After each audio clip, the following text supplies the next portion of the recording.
The topic says, are cheap gadgets security risk? Quite a question one should ask themselves if you've ever bought a cheap gadget in the past. Or maybe right now you got a gadget that's probably, you are actually suffering from because you probably did not invest the money you should invest the money into when purchasing that particular gadget you are using right now. Or maybe you're someone who's looking to get a gadget and you're asking yourself, should I spend that extra money to get the best? Or should I just, pay the bare minimum just because I want to save up an extra cash? In this video, I'll be giving you 4 major things that you should probably consider. Ask yourself, are cheap gadgets worth the money or the other way around? And by the end of this video, I want you, my viewers, to judge and answer for yourself, and maybe in the comment section, are cheap gadgets security risk? Or is it even more than that? The number one thing I want you to consider in this video when purchasing a cheap gadget, or maybe you've had a thought of getting one, or maybe you got one in the past, is number one says the use of cheap parts. Yes, when you get something cheap, all right, let's discuss. You get something cheap. What comes to your mind about getting something cheap? Maybe sometimes in the past you got a cheap clothes. Probably you're just going to wear that clothes casually, not even bothering yourself. If the clothes gets bad or gets torn. Why? Because you probably tell yourself, well, I actually just got it for about 1,000 naira or maybe $2 or whatever. Because why? There is no investment that you actually put into getting that item. That is the same thing that comes with these cheap gadgets. Now, as you go to the office or to the store, remember, if you're buying a gadget for 1,000 naira, okay, have in your mind that that person is still making a profit on that same gadget. So you ask yourself, what is that gadget really worth? If you're buying a gadget for 2,000 naira, especially now, there are some gadgets that are very great at 1,000 naira cost, okay? I'm talking about gadgets that are worth a lot more, and you are getting it for a less cheaper rate. Not because it was done in a different way, but basically because you are going for something cheap. Now, have in mind that the parts used to make this gadget are also cheap. Now, say, for example, you bought a phone that is worth about $1,000 and you got it for about, let's say, $70. Just like, let's say, the new 16 Pro Max and new 16 Pro, which is about $1,000 more, and someone is selling to you for about $70. And you're like, oh, I got it cheap. I saved money. Did you really save money? Or you just bought something that could possibly harm you? I mean, think about it. You bought a phone that is worth $1,000 for $70. What do you expect?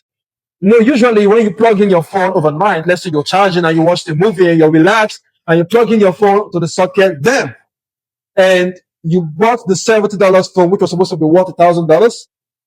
What do you think is going to happen? Now, normally when you charge a good phone, the phone can discharge itself and nothing will happen to the phone. But when you get a cheap phone, the phone keeps charging, it can overcharge, the battery can swell, there might be a leak in the lithium battery, and there can be an explosion, there can be a fireborn. These are the disadvantages because the parts used to create that cheap phone, which you thought you got cheap and you save money, is not enough to withstand natural things.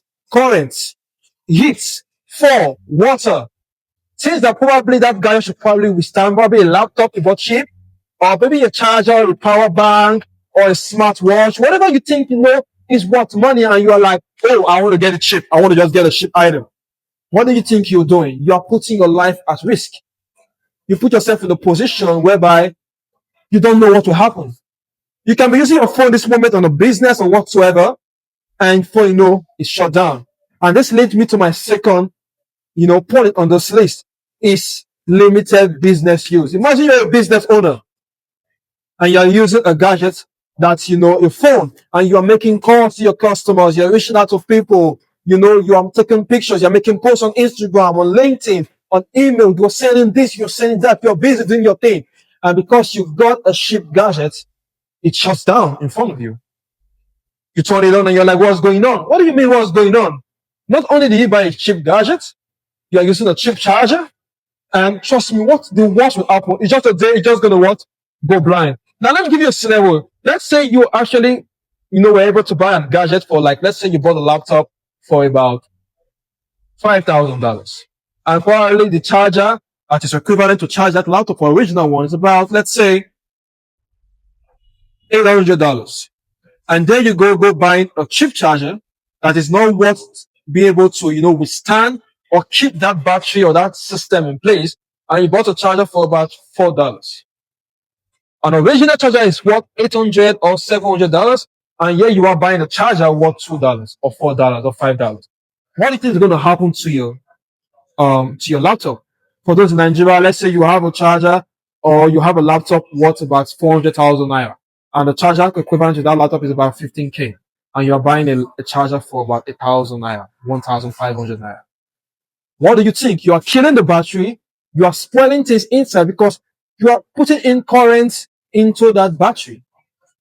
That can ruin your laptop. It can just ruin something, and something get bored, and IC can get bored.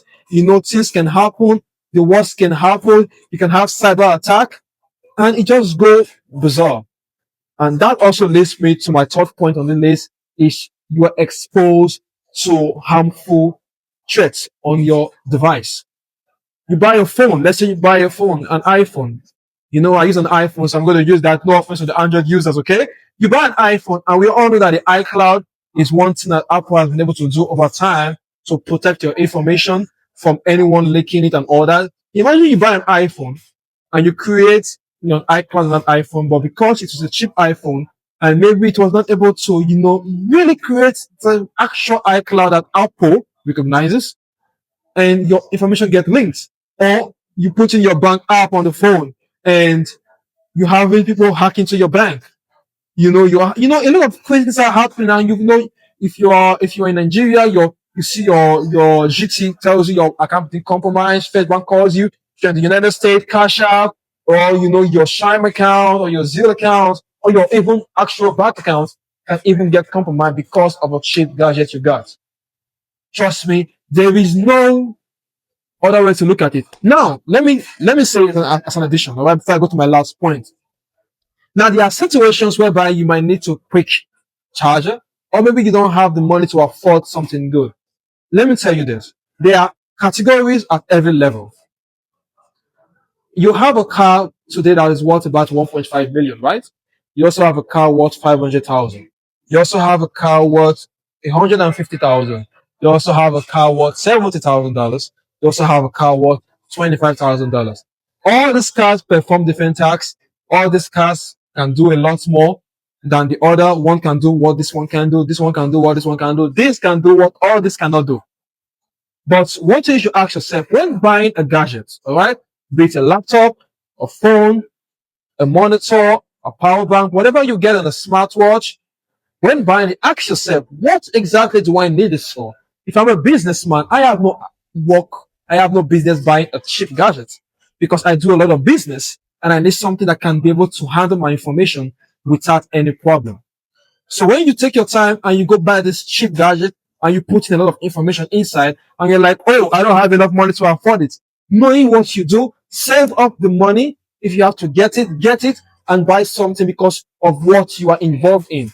But if I'm just someone who sits in the basement, all I do is make calls all day, you can buy a cheap gadget because, you don't really do anything. But if you're someone who's serious about their life, about their day-to-day business, the activities, you have no business getting a cheap gadget. Or if this next minute something happens, later on is already bad. And that also leads me to my last point is you spend a lot of money on repairs and services. Yes. You're always fixing this, fixing that. This happened today, you are fixing this. Something again, you are fixing that. What do you think you're doing? Because you got a cheap gadget, my friend. You spend a lot of time on a gadget when you should spend enough time doing other things. You fix today, you fix tomorrow. The next day it breaks down again. It breaks down again, my bad. And the next day you're fixing again. You give yourself a lot of stress. So ask yourself, is cheap gadget really worth it? Yes, you might not have enough money. But trust me, do you really not have enough money? Or you have not prioritized what you want to get to be disciplined enough to get that gadget that you need? So let me know in the comments section. I should guard the security risk. When we say security, we talk about cyber security, home security, information security, money security, finance security, a cheap gadget security risk. Let me know. Drop a comment there and let's know. Cheers.